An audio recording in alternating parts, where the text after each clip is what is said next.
I hope I'm wrong, but I think we're heading for a global depression. I mean, people are depressed. The economy stays down, it's hard to come back up. And now the good news is that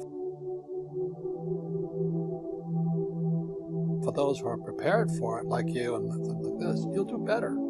Because the best time to start a business is right after a crash. I made more money after 2008 than I ever in my whole entire life. All the bargains that are going to be on the street, you know what I mean? It's going to be bargains everywhere. But everybody else, oh, you're pessimistic. No, I'm actually optimistic. Guys who start right after a crash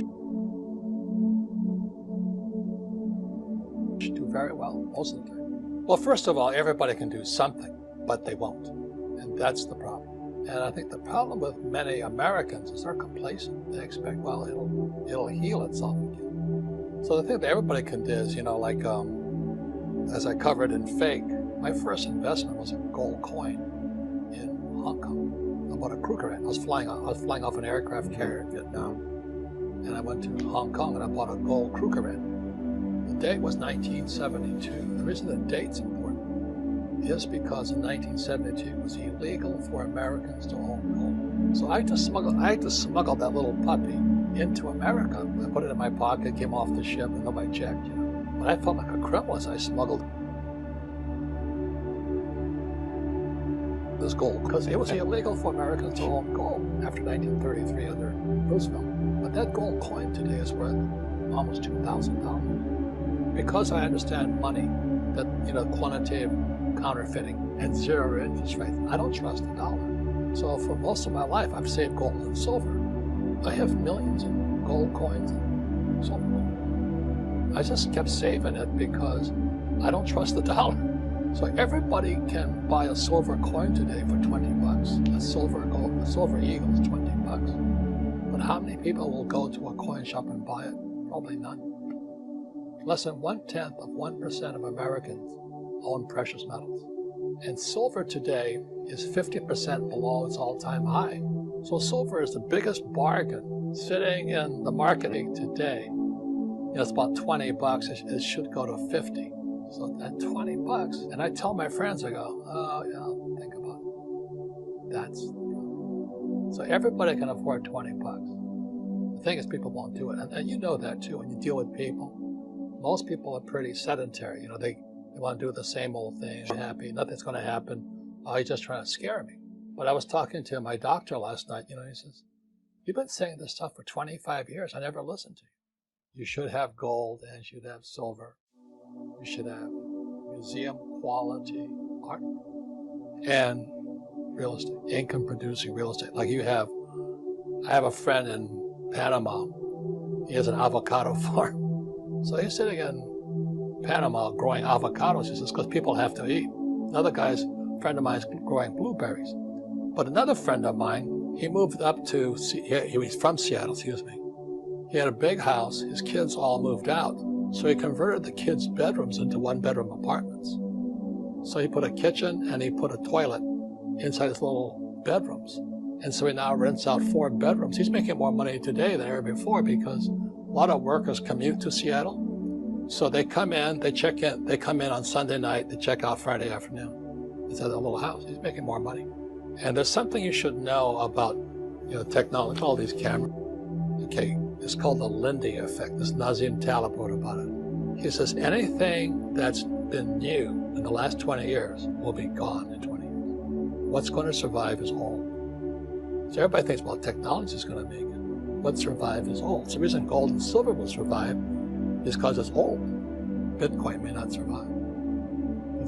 So I'm not telling you what to buy. I'm just telling you how to think. So Nassim Taleb has a book called Anti-Fragile, which is it's fantastic. He's a smart guy.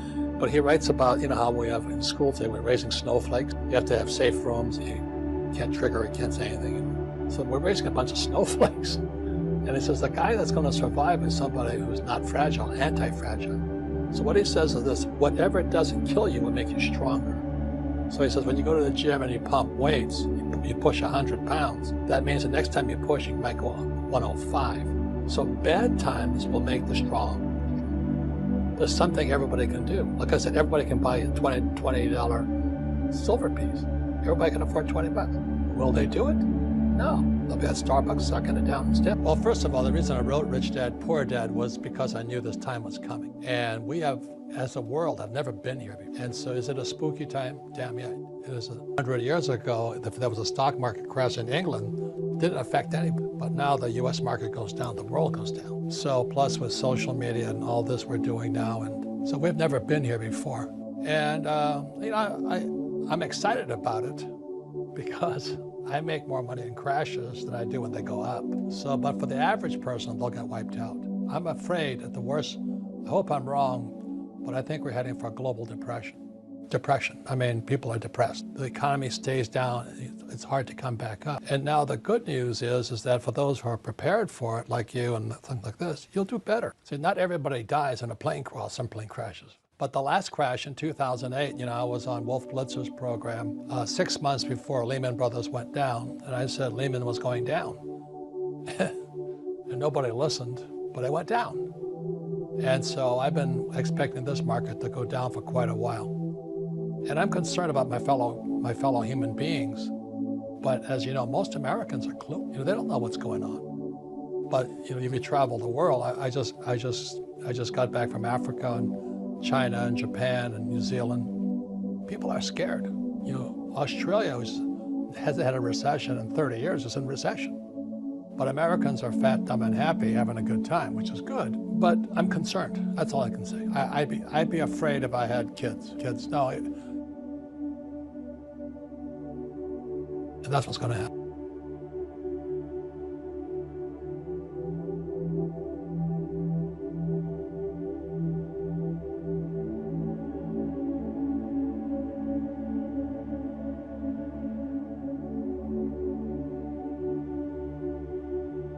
And we're doing the same thing. We just keep printing this money. And when I wrote Rich Dad, Poor Dad almost 25 years ago, people said I didn't know what I was talking about. You know, I said savers would be losers. Now, today, there's quantitative easing, which is counterfeiting money. And then you have zero interest rates. And people are still saving money. Nuts. They just printed, I think, $500 billion in September of this year because the repo market is going down. And the average guy goes, well, what's the repo? But that's why it's fake money, fake teachers, fake assets. Our education system, it has been my rant forever. Why don't we teach people about money? Why is it? We all use money, but we don't teach people about it. So that's why I'm concerned. And I wrote this book, Who Stole My Pension? It's already sold out. But I wrote Who Stole My Pension because it was the reason I wrote Rich Dad, Poor Dad. So I had just come back from Vietnam in '73. My dad was unemployed, Poor Dad was unemployed, and he tells me to go fly for the effing airlines. I said, are you kidding me? And he says, go back to school, get your master's and get your PhD. I said, are you kidding me? Here the guy is unemployed. He's got no pension, he's got no paycheck, and he's telling me to go back. I said, what, learn nothing? You know, and those guys who, my friends who flew for United Air broke today. Their pensions were stolen. US Air, same thing. You look at what's going on in Paris today as we talk, they're rioting. Millions of people are rioting because of pensions. Japan, they're rioting because of pensions. And Americans, oh, I wonder how my 401k is doing. I'm going, gee, I'd be a little bit worried, but they don't know. Americans live in a fishbowl. You know, everybody sees in, but Americans can't see out. So like I travel the world constantly, and what I see going on in the world is disturbing. I was just in Argentina, and I took my kid brother there, and he came back a changed man. He says, you weren't kidding, were you? I said, no, I wasn't. I'm excited about it because I make more money in crashes than I do when they go up. So, but for the average person, they'll get wiped out. I'm afraid at the worst, I hope I'm wrong, but I think we're heading for a global depression. I made more money after 2008 than ever in my whole entire life. I know, I'm excited. I mean, it's going to be bargains everywhere. But everybody else, oh, you're pessimistic. No, I'm actually optimistic. So let's tell you, back in 1987, when that stock market crashed, I still remember it was 87. I was at Honolulu Airport. I was flying in from Sydney, Australia. And I get up and they say, the market has crashed. Oh, I looked at this before cell phones. I'm on the phone, but market crashed.